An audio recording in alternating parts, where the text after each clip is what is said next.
ความดีแม้สิ้นชีวิตความดีก็ยังยิ่งยง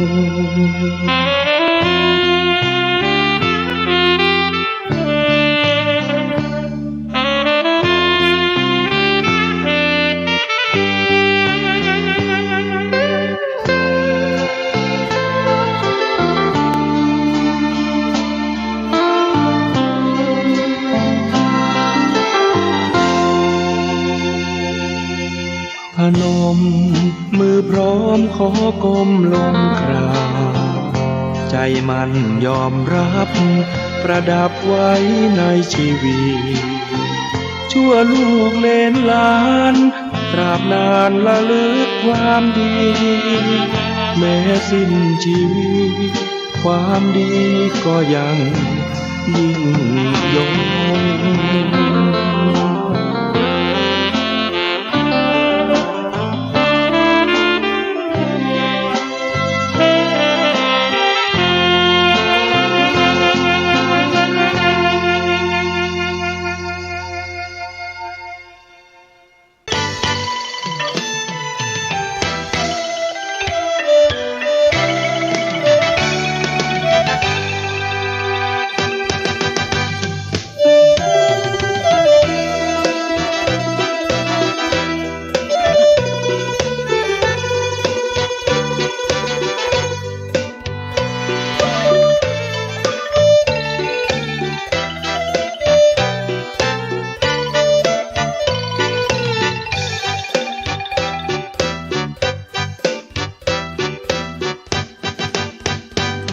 บันดาลให้ได้พบผ่านทางดี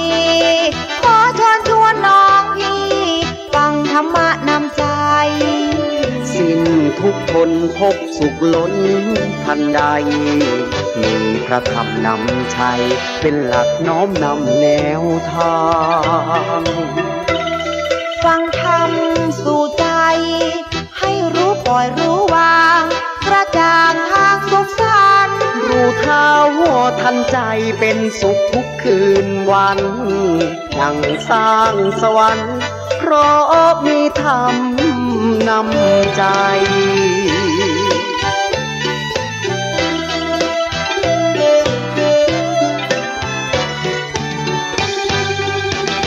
บรรณาการจากพระอาจารย์พระครูได้เผยแพร่ความรู้เชิดชูพระธรรมกระจ่างพระอาจารย์แก่นชี้ทางสว่างช่วยแนะนำแนวทางสว่างสงบร่มเย็นเชิญท่านมาฟังให้หายเศร้าโศกลำเค็ญร่มเย็นเพราะธรรมนำทางได้ข้อคิดแห่งพินิจพบแสงสว่างพระธรรมนำทางและพระธรรมนำใจ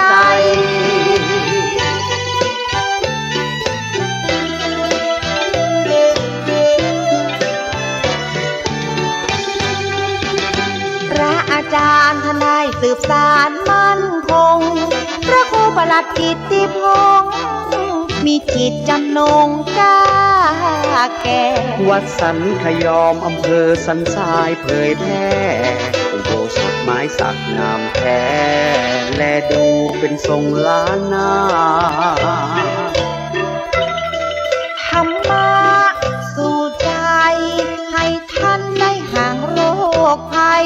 พบสุขสดชื่นหันษาหลักคิดหลักธรรมมีพลังเก่งกล้า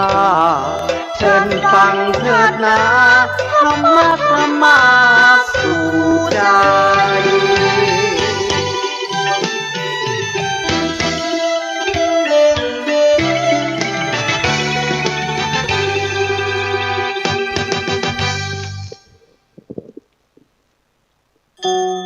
ธรรมะสู่ใจยามบ่ายมาแล้วเสียงดังแจ้วแจ้วมาแล้วเสียงธรรมธรรมะสาระย่อมบลาหลังเตสนานังน้ำธรรมพระเจ้า ตำนานโบราณนมนานเจ้าเอามาก้อนไกใจความสัพเพเหระสิ่งใดละหลวมรวบรวมใจความหูที่แจ้งเล่าเก่าเล่าใหม่ขยายให้แจ้งด้วยแสงแห่งธรรมะน้ำธรรมคำสอนล้วนมีสาระได้นำมาแจกแจงหูแล้วหูแถมเอาจนเป่งป้อยบ่ฮือได้ม้อยด่างพ้อยคือตั้งใจฟังป้อนนานป้อนน้อยแปลงใจยังตานอ้อยคอยฟังธรรมะสาระย่อมบาลาหลังขอเชิญจวนฟังศรัทธาทุกท่านทุกคนทุกตนทุกองค์เนอกราบนมัสการนอบนบเคารพบูชาซึ่งพระรัตนตรัยองค์พระพุทธเจ้าองค์พระธรรมเจ้าองค์พระสังฆเจ้าอันเป็นสรณะที่เปิ้งทางอกทางใจของเราเทวดาและมนุษย์ทั้งหลายไหว้สากราบนมัสการถวายความเคารพหลวงพ่อพระครูสมุวิชุวัฒน์วรกิจโจท่านเจ้าวาดวัดไฟหินท่านผู้อำนวยการขึ้นวิทยุวัดไฟหิน FM 104.50 ในวาระโอกาสบัดนี้เจริญพรเจริญธรรมธรรมะสวัสดีกับบรรดาญาติโยมสาธุชนพุทธบริษัททั้งหลายในวาระวันนี้รายการธรรมะยามบ่ายโมงก็ได้มาพบปะกันในเวลาโอกาสบัดนี้ซึ่งในโอกาสบ่ายนี้นั้นก็ต้องขอขอบคุณในกุศลเจตนาของท่านเจ้าพระครูสมุวิชุวัฒน์วรกิจโจที่ได้รับสัญญาณลิงก์สัญญาณจาก Facebook ไลฟ์ของอัตมภาพ KITTIPONG KITTIPONG ที่PANO กิตติพงศ์กิตติโสพโนสู่ขึ้นที่มูลศรัทธาญาติโยมได้รับฟังในทางบ้านของคณะศรัทธาญาติโยมและท่านทั้งหลายในวันนี้ถือว่าเป็นโอกาสกาลเวลาที่อาตมาภาพจะได้มาร่วมจัดรายการในโอกาสที่ว่าบรรดาศรัทธาญาติโยมได้รับฟังหลายรูปหลายองค์หลายตนส่วนของอาตมาภาพส่วนใหญ่ก็จะออกรายการในวันพฤหัสบดีเวลาบ่ายโมงของขึ้นวิทยุ FM 104.50 และประจำวันอังคารเวลา 9 โมงถึง 10 โมงแต่แล้วก็บ่ได้จัดรายการในวันอังคารที่ผ่านมาก็เนื่องจากว่าได้มีภาระศาสนกิจได้ดำเนินทางไปที่อำเภอป้าวซึ่งได้ไปนิมนต์หัววัดหัววาอารามแต่ว่านี่ก็ไปตั้งอมก๋อยก็ได้มีเวลาได้มาจัดในวันพฤหัสบดีเพราะว่าคนขับรถหรือคนที่เปิ้น จะทำการไปร่วมไปตัวมันก่อนมีติดภาระก็เลยว่ามีโอกาสได้มาจัดรายการในวันพฤหัสของขึ้นวิทยุ FM 104.50แล้วก็ตะกี้ก็ได้ไปงานชาปนกิจศพตีบันโจตำบลสันทรายน้อยอำเภอสันทรายจังหวัดเชียงใหม่เสร็จแล้วก็รีบเข้ามาในรายการเพื่อจะได้มาพบปะกับบรรดาคณะศรัทธาญาติโยมสาธุชนพุทธบริษัทต่างหลายเกี่ยวข้องกับธรรมะในวันนี้กับเรื่องของการที่เขาจะมีการสงเคราะห์เห็นการสงเคราะห์กันทำเป็นเครื่องยึดเหนี่ยวน้ำใจกันรักการคล้องใจคนรักยึดเหนี่ยวกันไว้วิธีการทำให้คนเขาฮักกันรักสังคมสงเคราะห์ซึ่งเป็นเครื่องประสานใจและเหนี่ยวรั้งใจคนให้เป็นอันหนึ่งอันเดียวกันได้และก็ทำให้อยู่กันด้วยความรักความปรารถนาดีต่อกันเหมือนริมสลักรถที่ตรึงตัวรถไว้บ่ให้สิ้นส่วนนั้นมีความกระจายไปทำให้รถนั้นแล่นไปได้ตามที่ต้องการสังฆวัตถุมี4ประการนั่นก็คือ 1. การให้ทานคือการให้การเสียสละการแบ่งปันเพื่อประโยชน์แก่คนอื่นช่วยปลูกฝังให้เป็นคนที่มีความบ่เห็นแก่ตัวเองบ่เห็นแก่ตนแบ่งปันกันแบ่งกันไปก็แบ่งกันมาปิยวาจาคือการอู้จาด้วยถ้อยคำไพเราะอ่อนหวานมีความจริงใจบ่อู้หยาบคายก้าวร้าวอู้ในสิ่งที่เป็นประโยชน์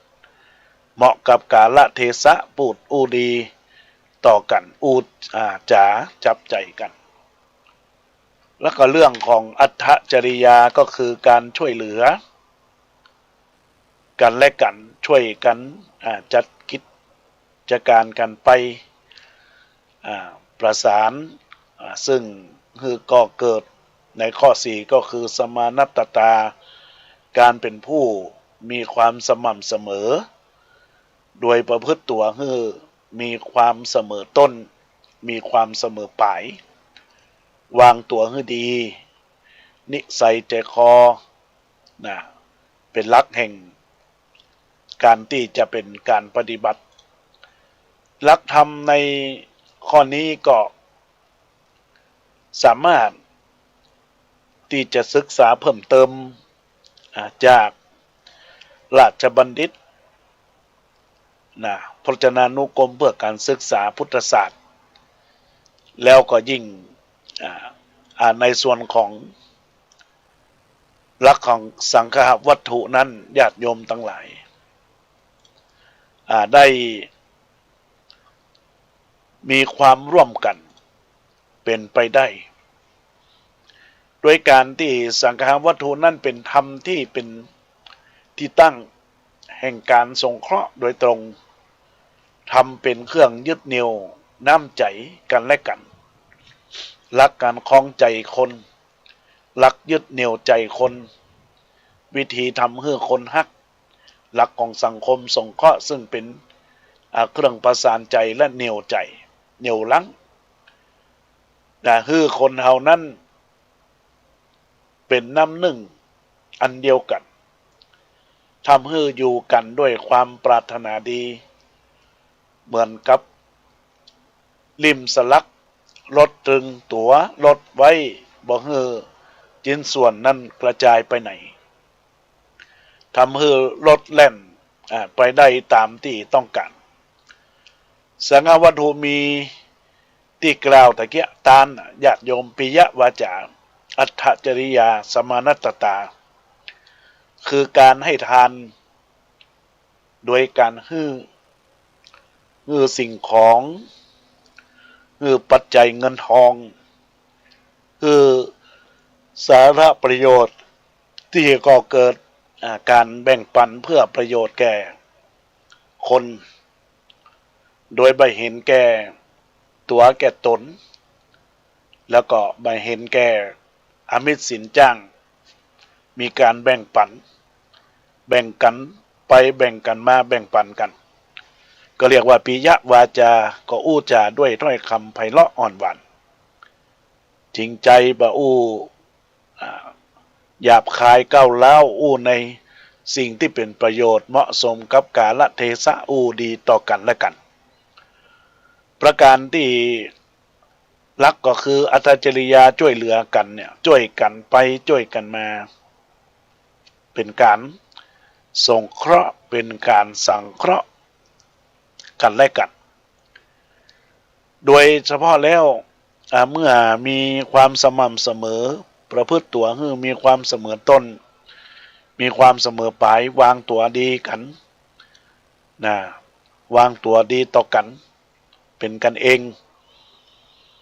เราตั้งหลายก็จะส่งผลให้เขาได้รับความดีงามในหลักของการอู้กันจ้าในการฮือกันให้แบ่งปันการช่วยเหลือกันการช่วยเหลือกันนั้นในบ้านในครอบครัวต้องช่วยเหลือกันคนหนึ่งทำความสะอาดคนหนึ่งก็ต้องช่วยกันดูแลรักษาความสะอาดในบ้านในจองในหอในเฮือนอยู่ร่วมกันจะต้องแบ่งเบาภาระกันบ่ใจสร้างภาระให้นักต่อกันแล้วก็มีความสม่ำเสมอประพฤติตัวให้มีความเสมอต้นมีความเสมอปลายวางตัวดีต่อกันนี่ก็เป็นลักษณะของนิสัยอันเป็นกันเองในโอกาสนี้ก็บรรดาญาติโยมอุบาสกอุบาสิกาทุกคนทุกท่านเมื่อได้รับฟังรายการนี้แล้วขอให้ญาติโยมทุกคนทุกท่านจงเข้าใจในหลักธรรมซึ่งหลักธรรมนี่เป็นหลักธรรมง่ายๆเป็นแนวที่เป็นทางหนทางที่จะนำเราไปสู่ความมุมานะความสำเร็จความสำเร็จเพราะว่าแนวทางการประยุกต์ใจสังฆวัตถุ4ประการเนี่ยเป็นเรื่องของการบริการเป็นเรื่องของการบริการอย่างใดก็คือการพัฒนาที่บริการต้องความรู้ความเข้าใจมีจิตสำนึกมีใจฮักในการที่เกิดการบริการธรรมะประจำใจโดยการนำสังฆวัตถุ4ประการนั้นมาฮือทานทานก็คือการบริการโดยความเมตตาปิยวาจาอู้จากันด้วยถ้อยคำไพเราะอ่อนหวานอัตถจริยากับประพฤติสิ่งที่เป็นประโยชน์แก่ผู้อื่นสมานตตาก็เป็นคนเสมอต้นเสมอปลายปฏิบัติอย่างเท่าเทียมกันสามารถนำมาประยุกต์ใช้ในชีวิตประจำวันในชีวิตประจำวันในเรื่องของการบริการอย่างห้างร้านตั้งหลายตั้งปวงครับสรรพสินค้าองค์กรโรงแรมองค์กรอย่างก็ตามก็ต้องมีการต้อนรับมีการบริการที่เป็นเลิศโดยการที่ปฏิบัติกระทำเขาได้ใจประโยชน์ทางใดทางหนึ่งด้วยความพยายามใดๆก็ตามด้วยวิธีหลากหลายให้คนต่างๆที่เกี่ยวข้องได้รับผลต่อกันและกันในลักษณะนี้ก็เรียกว่าสิ่งสำคัญเรื่องของการปรับพฤติกรรมของบุคคลการแสดงออกด้วยผู้อื่นซึ่งจะเห็นได้จากการกระท โดยแสดงออกในลักษณะของสีหน้าแววตากิริยาท่าทางคำพูดน้ำเสียงด้วยพฤติกรรมที่ปรากฏให้เห็นจะเกิดผลได้ทันที และก็แปรผลได้อย่างรวดเร็วบรรดาญาติโยมทั้งหลายเพราะนั้นสิ่งทั้งหลายทั้งปวงที่เกิดขึ้นเป็นการที่ทำให้เราบุคคลเราได้กระทำได้มีการเชื่อมโยงผลประโยชน์ของผู้รับบริการการให้บริการก็คือการปฏิบัติรับใช้การให้ความสะดวกต่างๆผู้ให้บริการบางคนก็จึงมักมองการบริการไปทางต้อยต่ำถือเป็นภาระที่ต้องดูแลคนอื่นหรือมองไปว่าเป็นดาวรับใช้ต้องทำให้มีความสุขความพอใจส่วนตัวเองก็ต้องมาที่หลังเพราะคนอื่นต้องเหนือกว่าเมื่อนำคำดังกล่าวมาใช้กับการบริการรัฐจัดให้แก่ประชาชนความเข้าใจดังกล่าวก็จึงเกิดความสับสนไขว้เขวและสร้างปมบางประการซึ่งทำให้เป็นปัญหาขัดแย้งในตัวของมันเองและเป็นอุปสรรคขัดขวางการพัฒนาประสิทธิภาพในการที่ส่งเสริมบริการที่ดีแก่ประชาชนประโยชน์และบริการก็มีหลักการอยู่5ประการก็คือความต้องการบุคคลเป็นประโยชน์บริการองค์กรองค์การจัดให้นั้นก็ต้องมีการตอบสนองต่อบุคลากรส่วนใหญ่บ่ให้จัดแก่บุคคลกลุ่มใดกลุ่มหนึ่งโดยเฉพาะฉะนั้นแล้วนอกจากจะบ่เกิดประโยชน์สูงสุดแล้วในการเอื้ออำนวยประโยชน์ในการบริการยังคุ้มค่ากับการดำเนินความสม่ำเสมอการให้บริการต้องดำเนินการอย่างต่อเนื่องสม่ำเสมอบ่ใช่ทำหยุดตามความพอใจรักความเสมอภาคบริการจัดไว้นั้นก็จะต้องให้แก่ผู้มาบริการแล้วก็มีการเท่าเทียมกันบ่ใช้สิทธิพิเศษแก่บุคคลกลุ่มใดกลุ่มหนึ่งในลักษณะของการที่อื่นๆอย่างกรณีหลักของความประหยัดค่าใช้จ่ายต้องใช้ในการบริการก็จะต้องบอกมากจนเกินกว่าผลที่จะได้รับแล้วก็หลักของความสะดวกบริการจัดให้เป็นผู้รับบริการก็จะต้องเป็นไปในลักษณะของการปฏิบัติง่ายสะดวกสบายสิ้นเปลี่ยนทรัพยากรบ่มากนักทั้งยังบ่เป็นการสร้างความยุ่งยากใจให้แก่ผู้บริการผู้ใช้บริการก็มากจนเกินไปในลักษณะนี้บรรดาญาติโยมสาธุชนทั้งหลายสิ่งที่อาตมาภาพได้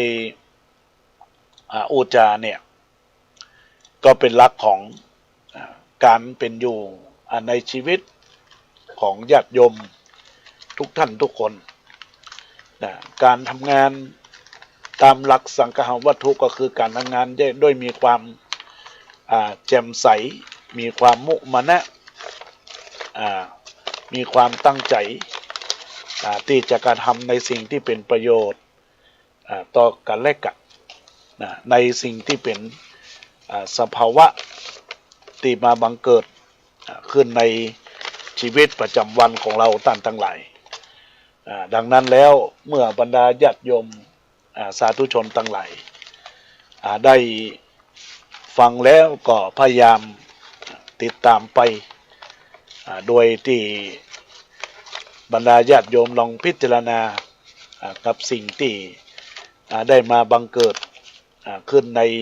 หลักของชีวิตประสิทธิพรความดีเนาะก็จะมาบังเกิดผลกับชีวิตของเราทั้งหลายเพราะชีวิตของคนเฮานั้นจะต้อง ได้รับความเป็นอยู่เป็นไปในลักษณะของความเป็นอยู่ของชีวิตที่จะมาบังเกิดในชีวิตของคนเราต่างหลายขอให้ญาติโยมจงตั้งใจในปฏิทานความดีของเราให้ได้มาบังเกิดกับชีวิตของเราก็จะได้ประสบแต่ความสุขความเจริญในหน้าที่การงานและการร่วมกันที่จะได้มาบังเกิดขึ้นในชีวิตประสิทธิพรความดีของบรรดาศรัทธาญาติโยมอุบาสกอุบาสิกาทุกคนทุกท่านดังนั้นศรัทธาญาติโยมและต่างหลายที่ได้รับฟังรายการธรรมะในโอกาสบัดนี้ก็ขอให้เป็นกุศลเป็นบุญที่ได้ติดตัวติดตนของท่านไปสู่ความดีพยายามหมั่นความดีไว้ความดีก็มาหายไปไหนก็จะอยู่ในตัวตนของศรัทธาญาติโยมทุกคนทุกท่านในโอกาสที่ได้รับฟังรายการนี้แล้วก็ขอให้ได้มีความเข้าใจในหลักของหลักธรรมที่เกี่ยวข้องกับสังฆะวัตถุธรรมสังฆะวัตถุธรรมนั้นอันเป็นธรรมเพื่อให้เกิดพลังนะเพื่อให้เกิดพลังนะเมื่อเรามีพลังคือทานคือภาวนาคือบุญก็จะบังเกิดกับศรัทธาญาติโยมสาธุชนทั้งหลายทุกท่านทุกคนในวาระโอกาสนี้จึงขอแจ้ง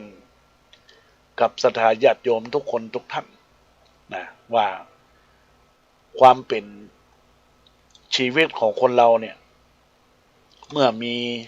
สิ่งต่างหลายตามปวงมากระทบกระทั่งกันบางครั้งก็ต้องใจหลักเหตุหลักผลสิ่งสำคัญก็คือพลังของสติแต่ถ้าบางครั้งมันพลังสติมันบ่มีก็ต้องหันหน้าอู้กันว่าสิ่งที่เกิดขึ้นไข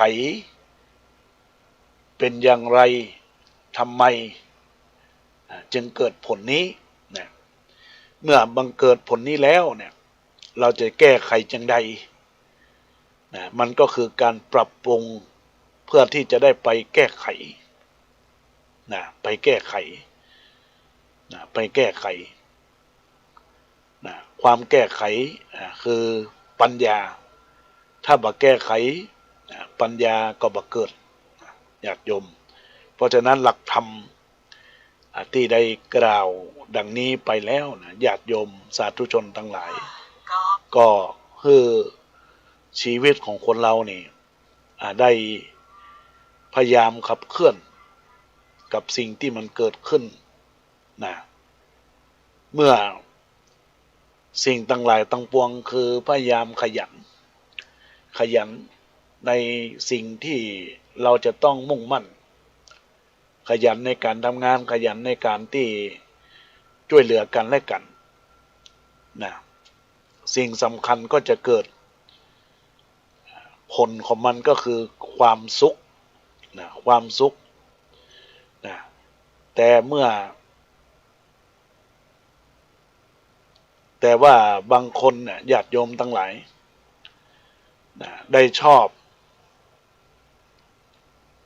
ในลักษณะ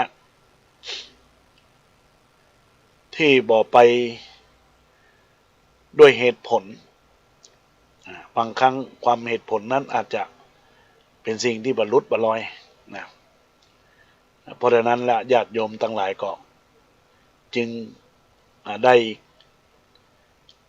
รับผลนะเหมือนดังคำกรได้กล่าวไว้นะ เกี่ยวข้องกับวิถีทางของคนญาติโยมทั้งหลายวิถีทางของคนนั้นที่ได้ตัวได้ตนมาพบเจอนะ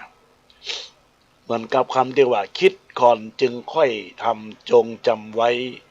ทำอะไรต้องคิดทางหน้าหลังอย่าปล่อยตัวให้ทำตามลำพังเอาใจใส่เหนี่ยวรั้งทุกครั้งไปก่อนจะทำสิ่งใดใจต้องคิดถูกหรือผิดทำอย่างนี้ดีหรือไม่ถ้าหากเห็นว่าไม่ดีอย่าทำไปจงหาทางทำใหม่ทำให้ดีอันนี้เป็นหลักสำคัญที่ว่าเวลาเราจะทำอะไรอย่างต้องคิดแล้วค่อยทำนำไปคิดนำไปทำนำไปเปลี่ยนข้อปฏิบัติแล้วก็ทำแล้วก็ต้องเกิดความคิดคิดถึงหน้าคิดถึงทางหลังอย่างจะบนอย่างที่จะมันเกิดขึ้นอย่าปล่อยตัวให้ไปตามลำพัง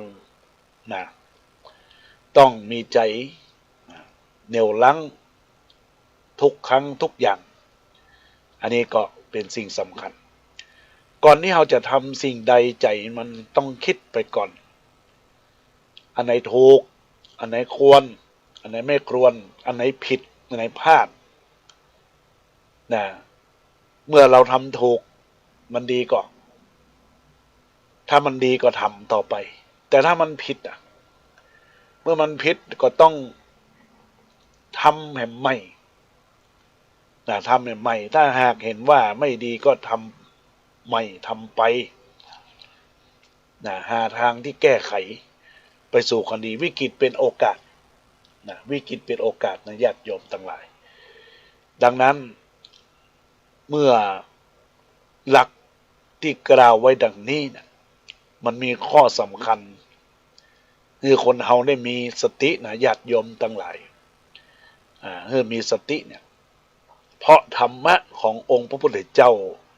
เป็นสิ่งที่มีความบริสุทธิ์กว่าสิ่งไหนพิราชมีความสะอาดใจเกินสิ่งใดในโลกาเมื่ออาตมาภาพได้มีความตั้งใจที่จะเผยแผ่ธรรมอาตมาภาพก็น้อมนำหลักธรรมมามาจากคือแก่มูลศรัทธาญาติโยมเป็นหลักธรรมอันจะล้ำค่าไปสู่การปูจาช่องนำทางเพื่อเมื่อใดที่ใจว่างย่อมปล่อยวางจิตเป็นกลางก็จะพบแต่สิ่งที่เป็นความสุขคือสว่างส่องนำทางชีวิตเฮาส่องนำทางชีวิตเฮาไปได้นะญาติโยมดังนั้นก็ต้องขอฝากกับบรรดาศรัทธาญาติโยมสาธุชนท่านผู้ฟังทุกท่านทุกคนในโอกาสวันนี้ที่อาตมาภาพได้ดำเนินรายการมาญาติโยมก็คงได้เข้าใจว่าหลักธรรมที่อาตมาภาพได้นำมาเป็นเรื่องของธรรมแห่งการสงเคราะห์ธรรมแห่งการสงเคราะห์ธรรมแห่งการที่เราจะเน้นในหลักในการปฏิบัติคือชีวิตของคนตั้งหลายตั้งปวงที่ได้มาเป็นวิถีทางก็จะให้เราตั้งหลายได้มาพบเจอประสบความเป็นจริงในความเป็นจริงแล้วบรรดาญาติโยมตั้งหลายทุกท่านทุกคนอาตมาภาพก็จะมีเรื่องเล่าคือกับบรรดาศรัทธาญาติโยมได้ฟังเรื่องเล่าเรื่องนี้เป็นเรื่องเล่าที่เกิดขึ้นที่มีหลักของความสำคัญ อันที่จะมาบังเกิดมีมาในชีวิตประสิทธิพรของความเป็นจริงว่าหลักของการที่คนเราตามทั้งหลายสมควรที่จะมีความคิดพิจารณาที่กล่าวไว้ว่ามีคนคนหนึ่งนะก็เข้าไปอยู่ในบ้านนะในหมู่บ้านในบ้านก็มีพบคนข้างบ้านของครอบครัวนะที่มีความยากจนประกอบด้วยเป็นแม่ไม้กับลูกละอ่อนอีก2 คนอยู่กันมานะได้คืนหนึ่งไฟฟ้าก็เกิดดับเธอก็รีบจุดเทียนไขสักพักหนึ่งก็มีคนมาเคาะประตูเป็นเด็กข้างบ้านครับเด็กน้อยก็ถามว่าอย่างตื่นเต้นว่าคุณน้าในบ้านมีเทียนไขไหมมันยิงคนนั้นก็คิดในใจที่นี้บ้านเขาคงยากจนถึงกับขนาดไม่มีเทียนไขเลยก็จ้างมันเถิดเดี๋ยวได้คืบจะเอาศอกหญิงสาวจึงตอบละอ่อนน้อยไปด้วยน้ำเสียงแบบมะนาวไม่มีน้ำว่าไม่มีนะขณะที่เตรียมจะปิดประตูส่งแขกเธอก็เห็นเด็กยิ้มออกมานึกแล้วว่าไม่มีพออู้จบเด็กน้อยก็ควักเทียนไข2 เล่มออกจากอกเสื้อแม่ของหนูหวังว่าคุณน้าอยู่คนเดียวคงบ่มีเตียนจึงเอามาให้คุณน้า2 เล่มทันใดนั้นหญิงสาวรวบเด็กน้อยเข้ามากอดน้ำตาก็ไหลรินด้วยความตื่นตันใจในความคิดที่ดีงามนี้คนที่จิตใจดีมองโลกในแง่ดีก็ย่อมคิดถึงแต่สิ่งที่ดีๆคนที่จิตใจสกปรกก็ย่อมคิดถึงแต่สกปรกแต่ก็มีหลายครั้งในชีวิตที่คนเรามักมองโลกในแง่ร้ายกลัวในสิ่งที่เป็นโอกาสกลัวสิ่งเสียเปรียบกว่าถูกเอาเปรียบแต่คนเราสามารถปรับมุมมองเปลี่ยนความคิดของตัวเองได้หากคิดในแง่ดีกับทุกคนก็จะไม่มีใครน่าเกลียดสักคนแม้แต่ตัวเราเองพึงให้โอกาสกับทุกคนอย่างเท่าเทียมกันเมตตากับคนอื่นเหมือนกับที่อยากให้คนอื่นเมตตากับเราแล้วจะพบว่าโลกของเราจะน่าอยู่มากขึ้นกว่าเดิมทุกสิ่งทุกคนเห็นและได้ยินมันอาจจะบ่ใช่สิ่งที่ถูกต้องเสมอมันก็ไม่ใช่สิ่งที่ถูกต้องเสมอต้องแยกแยะตามสภาวะเวลาเรามีการปฏิบัติธรรมเนี่ยญาติโยมเวลาปฏิบัติธรรมนั้นมี2 อารมณ์ก็คืออารมณ์รูปนามคือการที่เราสามารถแยกกายแยกจิตแยกรูปแยกนามเป็นเห็นชีวิตเป็นส่วนประกอบบอกว่าจะเห็นเป็น2 ส่วนกายกับจิตหรือรูปกับนามเห็นเป็น4 ส่วนกายเวทนาจิตธรรมเห็น5 ส่วนคือรูปเวทนาสัญญาสังขารวิญญาณเป็นอารมณ์วิปัสสนาก็เบื้องต้นก็คือเป็นส่วนของเรื่องจิตล้วนๆว่าด้วยการเกิดขึ้นของทุกข์อุปทานและการดับของทุกข์อุปทานเป็นส่วนของปฏิจจสมุปบาทเป็นเรื่องกายในจิตล้วนๆเป็นอารมณ์วิปัสสนาเบื้องสูงนะก็เมื่อเรา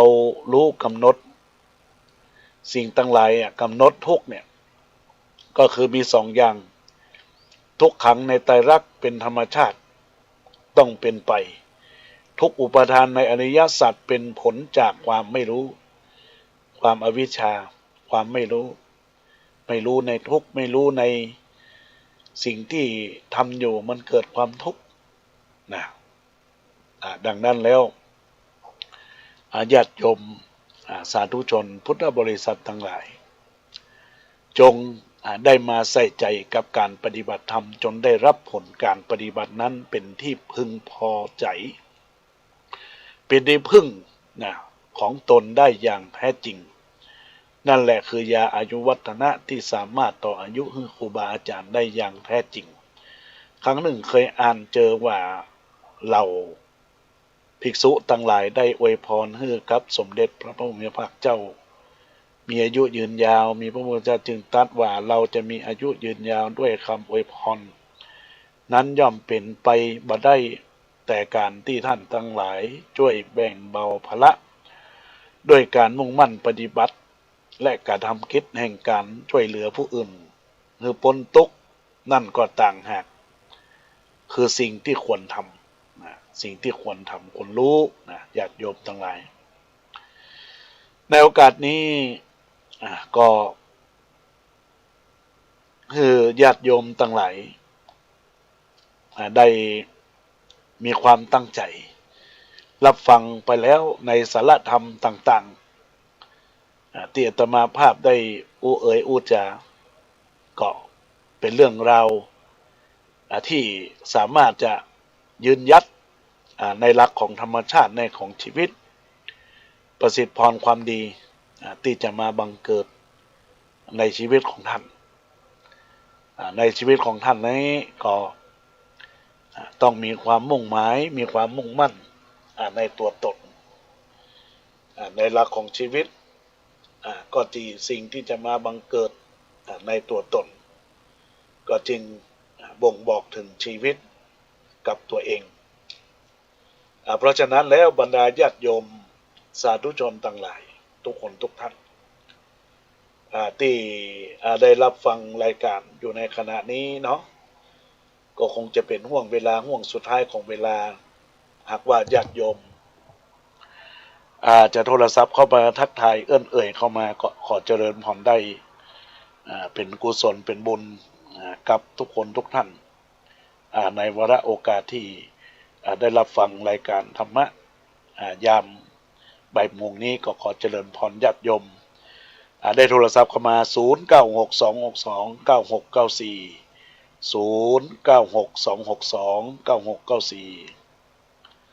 ได้ทักทายเอื้อนเอ่ยเข้ามาได้เนื้อญาติโยมทั้งหลาย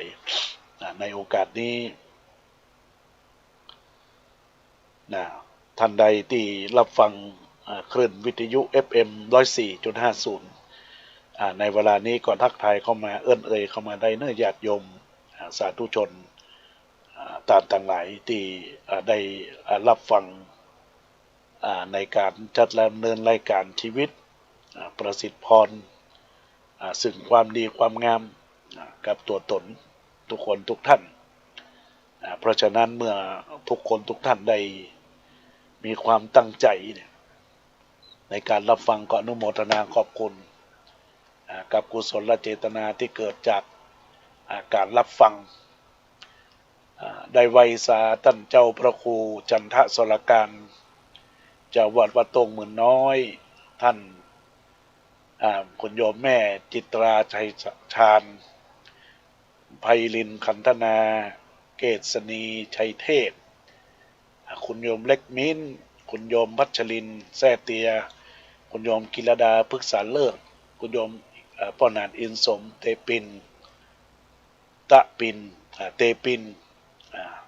แล้วก็แม่อัมพรพรหมจักรอัมพรกันทมีในโอกาสนี้ก็เจริญพรเนอได้ทักทายเข้ามาเอื้อนเอ่ยเข้ามาในรายการก็ขอให้ญาติโยมต่างหลายได้กระทำตนตัวให้มาบังเกิดกับชีวิตประสิทธิพรความดีนะในโอกาสนี้ก็ขอเจริญพรญาติโยมทุกคนทุกท่านได้ทักทายเข้ามาเนอะในโอกาสนี้สำหรับลายที่ท่านได้ทักมานั้นก็มีญาติโยมหลายท่านอันมีแม่นวลนิดชวชาติ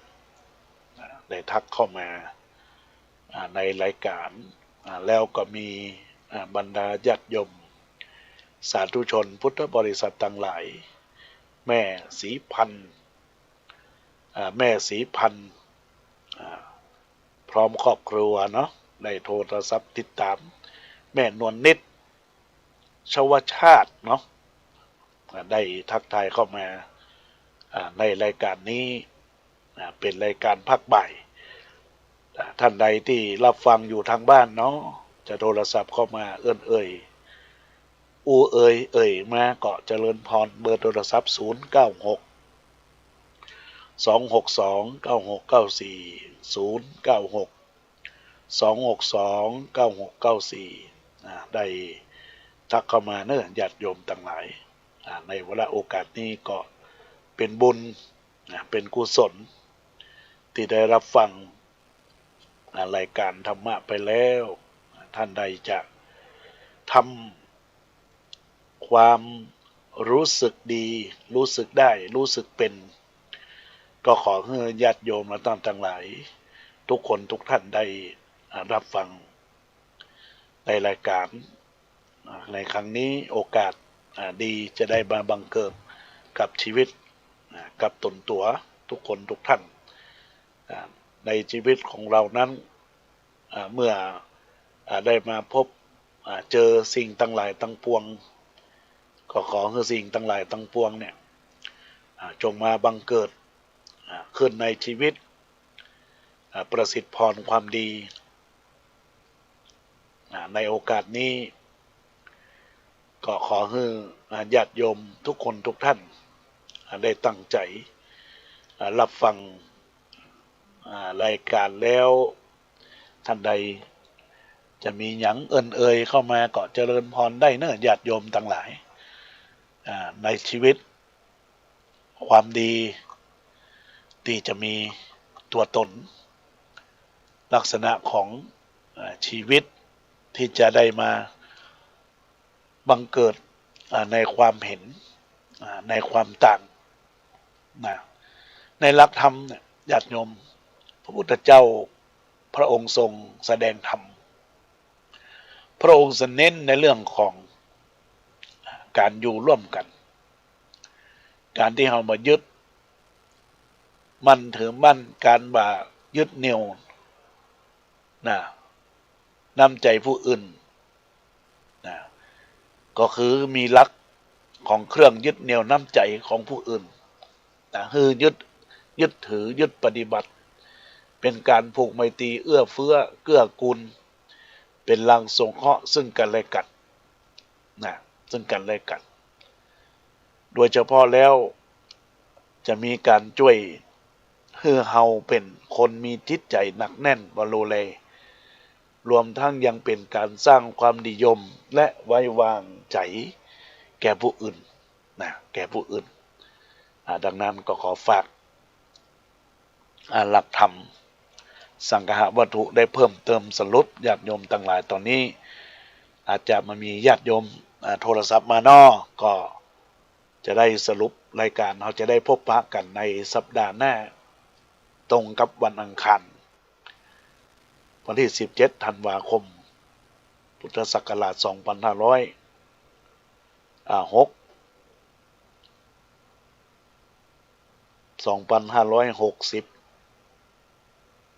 2567ในโอกาสนี้ก็เจริญพรญาติโยมสาธุชนพุทธบริษัททั้งหลายได้รับฟังรายการแล้วเนี่ยญาติโยมก็ขอให้ญาติโยมได้มีความปิติมุ่งมั่นปรารถนาในตัวตนก็ขอให้ญาติโยมทุกคนทุกท่านได้รับฟังสาระธรรมที่จะได้มาบังเกิดกับชีวิตประสิทธิ์พรความดีเนาะอนุโมทนาขอบคุณครับญาติโยมที่ได้รับฟังก็สามารถติดตามรับฟังรายการของอาตมาภาพได้ทุกวันอังคารเวลา 9 โมงถึงเวลา 10 โมงทุกวันพฤหัสเวลาบ่ายโมงถึง 2 โมงในโอกาสนี้ก็ขอเจริญพรทุกคนทุกท่านสู่ความดีมีจิตใจอันสงบรักษาความดีเหมือนเกลือรักษาความเค็มในโอกาสนี้สาธุการทุกขั้นทุกคนกัมมุนาวะตัตติโลโก สัตว์